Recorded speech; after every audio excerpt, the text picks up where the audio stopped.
Guys രാത്രി 12 മണിയാവാനായി. ഞാൻ ഉറങ്ങിപ്പോയി ആക്ച്വലി. അതുകൊണ്ട് ജിമ്മിന് പോകാൻ സമയമാണത്. ഡെഡിക്കേഷൻ കേട്ടോ. അങ്ങനെ ജിമ്മിലെത്തി ഗൈസ്. നേരെ വന്നു, കാർഡ് വെച്ചു, കയറി. കഴിയുമ്പോൾ ആൾക്കാർ കുറവാണ്. നേരെ വന്നു ലെഗ്. അതിന് മുമ്പ് വാമപ്പ് ഉണ്ടായിരുന്നു കേട്ടോ, അതെടുത്തില്ല. ഞാൻ ജസ്റ്റ് സ്കോട്ടിങ് തുടങ്ങാം. സ്കോട്ടിങ് തുടങ്ങി. സ്കോട്ട് ഒരു 3 സെറ്റ് വെച്ചിട്ട് അടിച്ചു, 15 വെച്ച്. അങ്ങനെ സ്കോട്ടിങ് അടിച്ചു, ഒരു 3 സെറ്റ് അടിച്ചു. അങ്ങനെ അവിടെ നിന്ന് അടുത്ത് MP ചാടി ബാക്ക് വെച്ചു സ്റ്റാർട്ട്. കാരണം ഇവിടെ അടുത്ത് പ്രത്യേകം എന്ന് വെച്ചാൽ ഒരു വർക്കൗട്ട് ചെയ്താലും അവിടെ ക്ലീനാക്കിയിട്ട് പോവാം. ദെൻ അവിടെ നിന്ന് അടുത്ത വർക്കൗട്ട് സ്റ്റാർട്ട് ചെയ്തു. എല്ലാം ലെഗ് മാത്രം വർക്കൗട്ട് ചെയ്തു. ലെഗ് വർക്കൗട്ട് ചെയ്യുമ്പോൾ ഇത് വിചാരിക്കുന്നു ഞാൻ ഇടയ്ക്കിടയ്ക്ക് ക്യാമറയ്ക്ക് നോക്കൊണ്ട് അഭിനയിക്കുകയാണ്. അല്ല, എനിക്ക് ലെഗ് വർക്കൗട്ട് ചെയ്യുന്ന ആൾക്കാർക്ക് അറിയാം ഇതിൻ്റെ എത്ര മാത്രമേ വേദന ഉണ്ടായില്ല. ഇതും സെയിം തന്നെ ഒരു 15-20 വെച്ചിട്ട് ഒരു 3 സെറ്റ് അടിച്ചു. ദെൻ വീണ്ടും അവിടെ നിന്നത് കഴിഞ്ഞപ്പോൾ പിന്നെ സ്ട്രെച്ചിങ് നടക്കാൻ തുടങ്ങി. ഇതാകുമ്പോൾ നടക്കുന്ന വലിയ മടിച്ചതല്ല. ഇപ്പോൾ ഒരു വലിച്ചൽ കിട്ടുന്നത് നല്ലതാണ് ചെയ്യുന്നത്. ഓൾറെഡി കാലൊക്കെ ഭയങ്കര ടൈറ്റ്. അപ്പോൾ കാല് കാണുമ്പോൾ നമുക്കൊരു രസമാണ്. പൊതുവെ ഇപ്പോൾ എൻ്റെ ഇടയ്ക്ക് നമ്മൾ കാലൊക്കെ നോക്കും.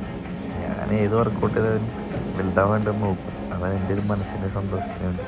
നമുക്ക് കുഴപ്പമില്ലാന്ന് തോന്നി വീണ്ടും നടന്നു. തന്നെ അവിടെ കഴിഞ്ഞപ്പോൾ അത് ക്ലീനാക്കി കൊടുക്കണം. അത് അവിടെ തന്നെ ഇരുന്ന് ക്ലീന് വിഷ്വലായിരിക്കുന്നുണ്ട്. അതെല്ലാം എടുത്ത് ക്ലീനാക്കി എല്ലാം സെറ്റാക്കിയിട്ട് പോകും. അതിവൻ ഇവിടുത്തെ ഒരു ജിമ്മിലായാലും ഇങ്ങനെ ക്ലീനാക്കി നമ്മൾ വേർത്ത് ഇതൊക്കെ പോകണതല്ലേ. അപ്പോൾ അത് കഴിഞ്ഞ് പിന്നെ അവിടെ നിന്ന് നെക്സ്റ്റ് മെഷീനിൽ ചാടി അവിടെ ക്യാമറ വെച്ചു. എന്നിട്ട് പിന്നെ അത് സീറ്റിങ് കറക്റ്റാക്കി കാരണം ഓരോരുത്തരും ചിലപ്പോൾ എന്നെക്കുള്ള ഹൈറ്റും വെയിറ്റൊക്കെ ആൾക്കാരൊക്കെ ഇരിക്കുന്നത്. അപ്പോൾ അതും വ്യത്യാസം അങ്ങനെ മാറ്റിയിട്ടുണ്ടാവും. അപ്പോൾ അതൊക്കെ പ്രോപ്പറായി വെച്ചിട്ട് നമുക്ക് അടിക്കാൻ പറ്റുള്ളൂ. എനിക്ക് കൈ എത്തൂല, കാലെത്തൂല, അങ്ങനത്തെ സിറ്റുവേഷൻ എനിക്ക്. അതെല്ലാം സെറ്റാക്കി സ്റ്റാർട്ട് ചെയ്തു. അത് ഇതേപോലെ എല്ലാം 3 സെറ്റ് അടിക്കുള്ളൂ. അപ്പോൾ എത്ര എണ്ണമുണ്ടോ അത് കാലിൻ്റെ എല്ലാം അടിക്കും. അത് കഴിഞ്ഞ് 3 സെറ്റ് അടിച്ചു. 3 സെറ്റ് അടിച്ചു. അടുത്തത് നമ്മൾ ബാക്ക് കാലിൻ്റെ ഈ തുടഭാഗത്തിൻ്റെ ബാക്ക് ഭാഗമുണ്ടല്ലോ, ഇതൊക്കെ ഭയങ്കര ഇമ്പോർട്ടൻ്റ് ഭാഗങ്ങളാണ്. ശ്രദ്ധിക്കില്ല. കാരണം ഇവിടെയൊക്കെ ഫാറ്റ് ഉണ്ടാകുമ്പോൾ കാല് കാണുമ്പോൾ ഒരു ഭംഗി ഉണ്ടാവില്ല. പക്ഷെ ഇത് മൊത്തത്തിലുള്ള ഒരു വർക്കൗട്ട് അത് ബാക്ക് ഭാഗം മൊത്തം. അപ്പോൾ അതൊരു 3 സെറ്റ് അടിച്ചു. അത് കഴിഞ്ഞിട്ട് അത് കഴിഞ്ഞ് നേരെ കാഫ് വർക്കൗട്ട് ഒന്ന് ചാടാനുള്ള പ്ലാനാണ്. ഇപ്പോൾ ലെഗൊക്കെ അടിച്ച് കഴിഞ്ഞു. ഇപ്പോൾ ലെഗ് മാത്രം ആയി കഴിഞ്ഞാൽ ഇപ്പോൾ കാഫും കൂടി കുറച്ച് വേണം. അതിന് വേണ്ടി കാഫിൽ ഷോൾഡർ വെച്ചിട്ട് ഒക്കെ അപ്പം കാഫിന് തെളിഞ്ഞിട്ടുണ്ടല്ലേ എങ്ങനെ സാധനം. ഞാനിങ്ങനെ വീഡിയോ കണ്ടപ്പോട്ടെ എൻ്റെ കാഫിക്ക് ഇത്രയും കാഫെന്ന് പറയണത്. അതൊരു 3 സെറ്റ് അടിച്ചു. ഞാൻ നടക്കും കുറച്ചിങ്ങനെ. പിന്നെ ഞാൻ നടക്കുമ്പോൾ കാഫ് തെളിയും. കുറച്ച് നല്ലതങ്ങനെ നടക്കണ്ട തെളിയുന്നൊക്കെ. അങ്ങനെ അങ്ങോട്ടും ഒരു 3 സെറ്റ് നടന്നു. ഒന്ന് റിലാക്സായി. സംഭവം കാഫ് കാണുമ്പോൾ തന്നെ അവിടെ മിററുള്ളതുകൊണ്ട് മിററിലൊക്കെ നോക്കുമ്പോൾ നല്ല രസമാണ്. ഇടയ്ക്കിങ്ങനെ പട്ടി ഷോ ഉണ്ട് എൻ്റെ ഭാഗം. അങ്ങനത്തെ കുറച്ച് കാര്യങ്ങൾ അടുത്ത കാഫ് വർക്കൗട്ടാണ്. അപ്പോൾ ക്യാമറയ്ക്ക് വെച്ചു. എൻ്റെ അവിടെ പോയി ഇത് രാത്രിയാണ്. അധികം ആൾക്കാരില്ല. ഇപ്പോൾ ഈ എൻ്റെ ഫ്രണ്ടിൽ 2-3 ആൾക്കാരുണ്ടെന്നുള്ളൂ. അതുകൊണ്ട് സുഖമായിരുന്നു. ഞാൻ വീണ്ടും വെയിറ്റ് എടുത്ത് 20ൻ്റെ കട്ടുള്ളത്. അതിട്ട് വീണ്ടും കാഫ് അല്ലേ അങ്ങനെ കാഫ് വർക്കൗട്ട്.